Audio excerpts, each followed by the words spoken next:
নমস্কাৰ আপোনালোক সকলোকে জেডি নিউজৰ অন্য এটা ভিডিঅ'লৈ স্বাগতম জনাইছোঁ। আজি হৈছে 21 জুন। অসমৰ লগতে ভাৰতৰ বিভিন্ন প্ৰান্তৰ পৰা কেইবাটাও গুৰুত্বপূৰ্ণ খবৰ যুগুত কৰা হৈছে। তাৰে ভিতৰত প্ৰথমটো খবৰেই হৈছে এটা অত্যন্ত গুৰুত্বপূৰ্ণ খবৰ, কিয়নো মধ্যাহ্ন ভোজনৰ নামত ৰাজ্যৰ চৰকাৰী বিদ্যালয়ত পঢ়ি থকা ছাত্ৰ ছাত্ৰীসকলে আচলতে খাইছে কি বাৰু? আপুনি বাৰু এই প্ৰশ্নটোৰ উত্তৰ জানেনে? যদিহে নাজানে তেন্তে চাওক এই আমাৰ এক্সক্লুচিভ প্ৰতিবেদন। পুনৰ জনাইছোঁ, বিদ্যালয়ত মধ্যাহ্ন ভোজনৰ নামত ছাত্ৰ ছাত্ৰীসকলে খাইছে কি? ৰাজ্যৰ চৰকাৰী বিদ্যালয়ত যোগান ধৰা মধ্যাহ্ন ভোজনক লৈ উন্মোচন হৈছে এক বিস্ফোৰক তথ্য। ছাত্ৰ ছাত্ৰীৰ বাবে আবণ্টিত পুষ্টিকৰ খাদ্যৰ যোগানৰ নামত ৰাজ্যত চলিছে ভয়াৱহ অনিয়ম। PM পোষণ আঁচনিৰ অধীনত ৰাজ্যৰ বিদ্যালয়সমূহত যোগান ধৰা 24% খাদ্যই হৈছে পুষ্টিহীন। ইতিমধ্যে অসমৰ বিভিন্ন প্ৰান্তৰ পৰা সংগৃহীত 264টা খাদ্যৰ নমুনাৰ ভিতৰত পৰিপুষ্টিৰ পৰীক্ষাত অনুতীৰ্ণ হৈছে প্ৰায় 64টাকৈ নমুনা। চৰাইদেউ, মৰিগাঁও আৰু কাছাৰ জিলাত যোগান ধৰা খাদ্যৰ ভিতৰত 30% হৈছে পুষ্টিকৰ। PM পোষণ আঁচনিৰ নিৰ্দেশনাক অমান্য কৰি পুষ্টিকৰ খাদ্যৰ হৰলগি কৰাৰ অভিযোগ উঠিছে ইতিমধ্যে একাংশৰ বিৰুদ্ধে। কেইটিমান মুহূৰ্তৰ পূৰ্বে কেন্দ্ৰীয় চৰকাৰৰ এক গুৰুত্বপূৰ্ণ বৈঠকত উন্মোচন হৈছে মধ্যাহ্ন ভোজনৰ নামত ৰাজ্যত চলি থকা এক অৰাজকতাৰ তথ্য। কেৱল ইমানেই নহয়, অতি শীঘ্ৰেই বিদ্যালয়সমূহত পুষ্টিকৰ খাদ্য যোগান ধৰিবলৈকো অসম চৰকাৰক কঠোৰ নিৰ্দেশ প্ৰদান কৰিছে কেন্দ্ৰই। পৰৱৰ্তী খবৰটো হৈছে আন এটা অত্যন্ত গুৰুত্বপূৰ্ণ খবৰ, কিয়নো চৰকাৰী পকীঘৰ আপুনি বাৰু লাভ কৰা নাই নেকি? যদিহে কৰা নাই তেন্তে চিন্তা নকৰিব, কাৰণ এইবাৰ আপুনি লাভ কৰিবলৈ গৈ আছে পকী ঘৰৰ সুবিধা। তাৰ বাবে আপোনাক প্ৰয়োজন হ'ব কেইবাবিধো গুৰুত্বপূৰ্ণ নথিপত্ৰৰ, আৰু এই সন্দৰ্ভত সবিশেষ তথ্য চাওঁ আহক। পুনৰ জনাইছোঁ, চৰকাৰী পকীঘৰ আপুনি বাৰু লাভ কৰা নাই নেকি? যদিহে কৰা নাই চিন্তা নকৰিব, কাৰণ এইবাৰ নতুনকৈ লাখ লাখ লোকে লাভ কৰিব PMAY ঘৰ। যিহেতু ইতিমধ্যে আহি গৈছে PMAY 2.0, ৰাজ্যৰ প্ৰতিটো দৰিদ্ৰ পৰিয়ালে লাভ কৰিবলৈ গৈ আছে চৰকাৰী পকীঘৰৰ সুবিধা। জানিব পৰা মতে নতুনকৈ এইবাৰ 16,810টা পৰিয়ালে অতি শীঘ্ৰেই পাব চৰকাৰী ঘৰৰ সুবিধা। তাৰ বাবে শীঘ্ৰেই সাজু কৰক নথিপত্ৰসমূহ। ৰেচন কাৰ্ড, আধাৰ কাৰ্ড, পেন কাৰ্ড থাকিলেই লাভ কৰিব আপুনি চৰকাৰী পকীঘৰৰ সুবিধা। ইতিমধ্যে সামাজিক মাধ্যমযোগে ৰাজ্যবাসীলৈ এই ভাল খবৰ আগবঢ়াইছে মুখ্যমন্ত্ৰী হিমন্ত বিশ্ব শৰ্মাই। আজিৰ আমাৰ পৰৱৰ্তী খবৰটো হৈছে আন এটা অত্যন্ত গুৰুত্বপূৰ্ণ খবৰ, কিয়নো লম্পট অপু বৰাৰ জঘন্যতাই জোকাৰি গৈছে সমগ্ৰ ৰাজ্য। প্ৰথমতে কৰা হৈছে জঘন্যকাণ্ড, তাৰ পিছত হৈছে যুৱতীৰ মৃত্যু, আৰু এই সন্দৰ্ভত সবিস্তাৰে সবিশেষ চাওঁ আহক। পুনৰ জনাইছোঁ, ৰাজ্যত মানৱ সমাজ লজ্জানত কৰিলে এক জঘন্যকাণ্ডই। নৱম শ্ৰেণীৰ ছাত্ৰীৰ সৈতে জঘন্যকাণ্ড সংঘটিত কৰিছে এইবাৰ লম্পট তথা অপু বৰাই। জানিব পৰা মতে অপু বৰাৰ যৌন নিৰ্যাতনৰ বলি হৈ মৃত্যু হৈছে এগৰাকী নাবালিকাৰ। লম্পট অপু বৰাৰ কামনাৰ বলি হৈ চিকিৎসাধীন অৱস্থাতে মৃত্যু হৈছে এগৰাকী যুৱতীৰ। এটা জৰুৰী খবৰ জনাই আছোঁ এই মুহূৰ্তত, আৰু এই ঘটনাটো সংঘটিত হৈছে অসমৰ জামুগুৰিহাটত। আৰু শেহতীয়াকৈ অপু বৰা ওৰফে প্ৰিন্স নামৰ লম্পটটোক গ্ৰেপ্তাৰ কৰিছে আৰক্ষীয়ে। দৰ্শকসকল, আৰু বহুতো গুৰুত্বপূৰ্ণ খবৰ আছে। যদিহে আপুনি এতিয়ালৈকে এই ভিডিঅ'টোত লাইক কৰা নাই তেন্তে এতিয়াই লাইক কৰি দিয়ক, আৰু এনেধৰণৰ খবৰসমূহ সদায় পাই থাকিবৰ কাৰণে চেনেলটো ছাবস্ক্ৰাইব কৰি কাষতে থকা বেল আইকনটো প্ৰেছ কৰি ৰাখিব। আজিৰ আমাৰ পৰৱৰ্তী খবৰটো হৈছে আন এটা অত্যন্ত গুৰুত্বপূৰ্ণ খবৰ, কিয়নো বিপদত পৰিছে এতিয়া চিত্ৰশিল্পী তথা মাৰ্চেল। পুনৰ গ্ৰেপ্তাৰ হ'ব নেকি মাৰ্চেল বৰুৱা? এই বিষয়টোক লৈ ইতিমধ্যে সমগ্ৰ ৰাজ্যজুৰি চাঞ্চল্যৰ সৃষ্টি হৈছে, আৰু এই সন্দৰ্ভত সবিশেষ জনাম ফুল স্ক্ৰীনৰ জৰিয়তে। পুনৰ জনাইছোঁ, বিপদত পৰিছে এতিয়া মাৰ্চেল বৰুৱা।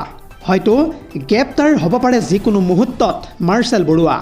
পুনৰ চিত্ৰশিল্পী তথা মাৰ্চেল বৰুৱালৈ আদালতৰ তৰফৰ পৰা আহি পৰিছে বিশেষ চমন।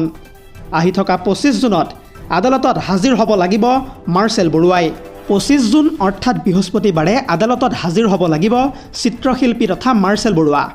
ভৰলুত গছ কটাৰ সময়ত ছবি অংকন কৰিছিল হেনো মাৰ্চেল বৰুৱাই। ইয়াৰ পূৰ্বেও যিহেতু এসময়ত গ্ৰেপ্তাৰ হৈছিল মাৰ্চেল বৰুৱা, আৰু আপত্তিজনক চিত্ৰ অংকন কৰাৰ অভিযোগত গ্ৰেপ্তাৰ কৰা হৈছিল মাৰ্চেল বৰুৱাক। লগতে যিকোনো মুহূৰ্তত আপত্তিজনক চিত্ৰ অংকন কৰাৰ অভিযোগত গ্ৰেপ্তাৰ হ'ব পাৰে চিত্ৰশিল্পী তথা মাৰ্চেল বৰুৱা। পৰৱৰ্তী খবৰটো হৈছে আন এটা অত্যন্ত গুৰুত্বপূৰ্ণ খবৰ, কিয়নো অসমত প্ৰতি বছৰে এতিয়াৰে পৰা হ'ব NRC প্ৰক্ৰিয়া। ইতিমধ্যে অসম চৰকাৰে এই সন্দৰ্ভত বৃহৎ সিদ্ধান্ত গ্ৰহণ কৰা দেখিবলৈ পোৱা গৈছে। আৰু এই সন্দৰ্ভত সবিশেষ জনাম ফুল স্ক্ৰীনৰ জৰিয়তে।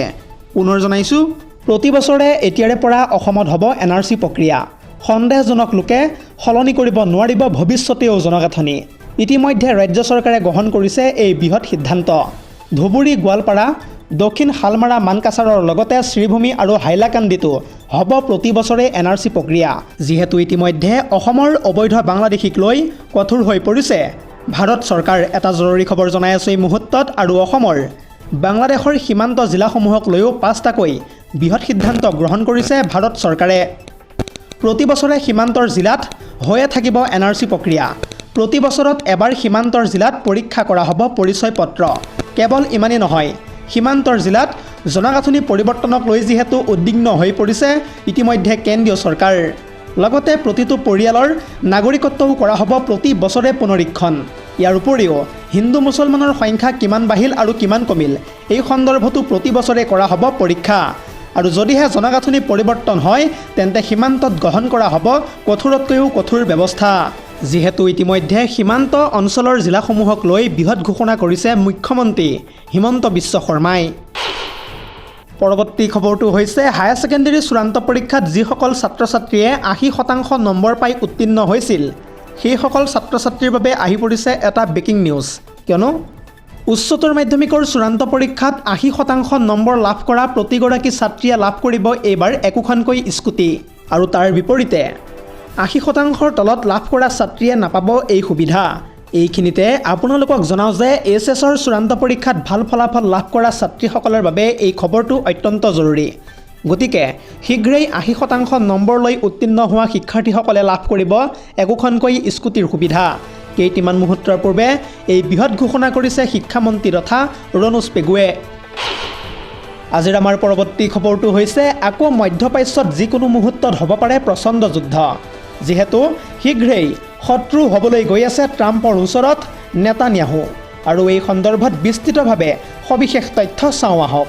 পুনৰ জনাইছোঁ, বিশ্বই এইবাৰ এঘৰীয়া কৰিব নেকি ইজৰাইলক। ট্ৰাম্পৰ সৈতে যিহেতু শীঘ্ৰেই শত্ৰু হোৱাৰো আছে বেঞ্জামিন নেতান্যাহুৰ সম্ভাৱনা। ইতিমধ্যে যিহেতু ইৰাণ আমেৰিকাৰ শান্তি চুক্তিত ইজৰাইলে দিছে বিধি পথালি। জানিব পৰা মতে ইৰাণ আমেৰিকাৰ চুক্তি ভংগ কৰি লেবাননত IDFে কৰিছে প্ৰচণ্ড আক্ৰমণ। ইজৰাইলৰ সেই আক্ৰমণত নিহত হৈ পৰিছে দেশখনৰ প্ৰায় 18জনকৈ নাগৰিক। আৰু তাৰ বিপৰীতে সেই আক্ৰমণত আহত হৈছে লেবাননৰ প্ৰায় অৰ্ধশতাধিক নাগৰিক। তথ্য অনুসৰি হিজবুল্লাহ বিদ্ৰোহীৰ ঘাটিলৈ লক্ষ্য কৰি IDFে চলাইছে প্ৰচণ্ড আক্ৰমণ। জানিব পৰা মতে হিজবুল্লাই প্ৰথমতে যুদ্ধবিৰতি ভংগ কৰাৰ অভিযোগ উত্থাপিত কৰিছিল ইজৰাইলে। আৰু তাৰ সমান্তৰালকৈ ড্ৰোন আক্ৰমণ কৰি 4জন ইজৰাইলী সেনাক হত্যা কৰাৰো যিহেতু অভিযোগ উত্থাপিত হৈছিল। আৰু এই হত্যাৰ প্ৰতিশোধতেই এয়াৰ ষ্ট্ৰাইক কৰা বুলি বিবৃতি দাখিল কৰিছে ইতিমধ্যে যিহেতু IDFে। IDF আৰু হিজবুল্লাৰ প্ৰচণ্ড আক্ৰমণ আৰু প্ৰত্যাক্ৰমণক লৈ আতংকিত হৈ পৰিছে সমগ্ৰ মধ্যপ্ৰাচ্য। আৰু এই বিষয়টোত যদিহে ইৰাণে কেনেবাকৈ হস্তক্ষেপ কৰে তেন্তে ভয়ংকৰ হ'ব মধ্যপ্ৰাচ্যৰ পৰিস্থিতি। যিহেতু আমেৰিকাৰে শান্তি চুক্তিত ইৰাণৰ অন্যতম চৰ্ত আছিল লেবানন। আৰু ইজৰাইলে হিজবুল্লাৰ বিৰুদ্ধে আক্ৰমণ নচলাব বুলিও দিয়া হৈছিল প্ৰতিশ্ৰুতি। জানিব পৰা মতে আমেৰিকা আৰু ইৰাণৰ শান্তি চুক্তিত প্ৰায় 15টাকৈ লোৱা হৈছিল বৃহৎ সিদ্ধান্ত।